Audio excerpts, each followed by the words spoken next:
Bonjour à tous, aujourd'hui je voulais vous parler d'un sujet qui me touche particulièrement, celui de ne plus se soucier de ce que pensent les autres. Pour moi, cela n'a pas été facile, car j'ai souvent dû faire face à des critiques et des regards désapprobateurs quand j'ai choisi de suivre mon propre chemin. Cela peut être difficile, car nous sommes souvent des miroirs pour les autres, et nos choix peuvent susciter des réactions positives ou négatives chez eux.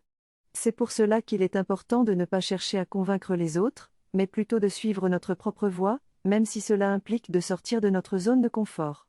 Nous devons apprendre à ne pas être affectés par les opinions des autres, et à nous concentrer sur notre propre épanouissement.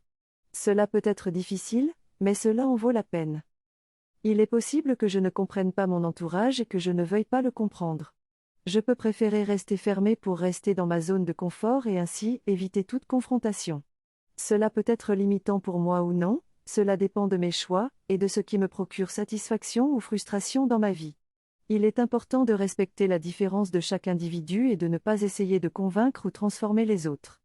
Je cherche à assurer mon entourage en restant moi-même sans mentir ni donner des excuses.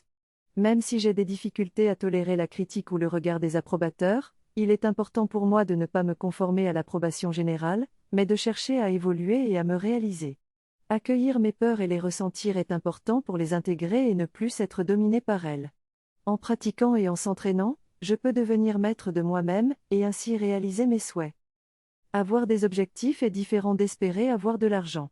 Je suis convaincu qu'avoir des objectifs implique une stratégie et des mesures pour les atteindre et évaluer la progression. D'autre part, espérer est relativement passif et statique, rendant difficile la mise en place d'actions et pouvant causer de la procrastination. Pour atteindre mes objectifs, j'ai besoin de confiance en moi et d'estime de moi-même.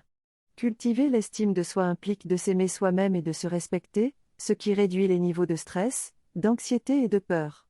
Pour cela, j'ai besoin de valoriser ma différence et de ma justesse par rapport à mon désir et mon ressenti, plutôt que de me focaliser sur les avis extérieurs.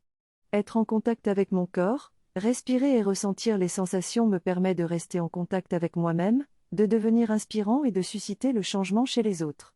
C'est pour ces raisons que je chercherai à travailler sur l'estime de soi, la différence et l'indifférence envers les opinions extérieures pour atteindre mes objectifs. Cultiver la capacité de lâcher prise me permet de devenir inspirant et d'être respectueux de la différence dans les deux sens. J'ai vécu plusieurs expériences où le lâcher prise a été bénéfique, notamment lorsque j'ai quitté mon travail à l'hôpital pour créer un organisme de formation, et lorsque j'ai aidé une maman en acceptant de ne pas trouver de solution à son problème. Pour devenir inspirant, il est important de rester centré et ancré, de cultiver notre posture et de respirer.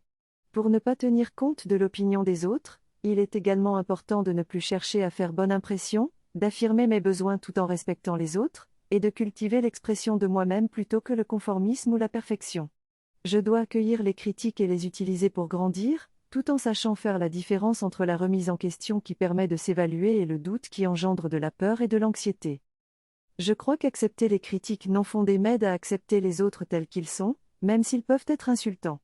Cela démontre une acceptation inconditionnelle qui génère davantage d'amour pour autrui.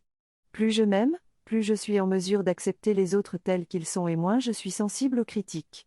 En revanche, si je suis dans un état mental égotique avec une estime de soi aléatoire, je serai plus sensible à ce que les autres peuvent penser de moi.